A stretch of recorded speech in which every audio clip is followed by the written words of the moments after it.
Buti ka pa nagagawa mong maghimay talaga ng lyrics kahit, syempre si Daniel Caesar, di ba? Kumbaga hindi naman rap yung music niya eh. Ano siya? Wala kang Kumbaga siya. talagang binabasa mo yung ano. Ako siguro kung sa mga rap, kaya sa English, pag rap talaga yung mga trip kong kanta, binabasa ko yung lyrics, kinakabisa ko. Pero yung mga R&B siguro, soundtrack ko lang. Ano siya eh, parang kailangan ko siyang gawin dahil nasa line din siya ng work ko na nagtuturo ako ng writing, nagtuturo May bago ka palang ano, di ba? studio. Hindi.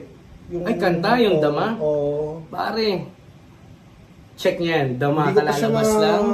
Hindi ko pa siya talagang yung nasa sound trip ng malakas. Parang sined mo siya sa akin, nasa biyaya ko eh, hindi ko siya... Pero alam ni YG yan na hindi yun. Yung pag may i-release ako this week na Dama talaga na malayo siya sa nirelease ko. Nirelease mo? Ano yun? Music video? Hindi, same lang din siya na Dama yung title. Yun din yung ano, pero magkaiba ng beat, magkaiba ng atake, Version? magkaiba Ibang ng... version? Pang ano lang siya? Yung unang Dama na yun, parang teaser, pambulag, o parang, okay. panimula lang na ano.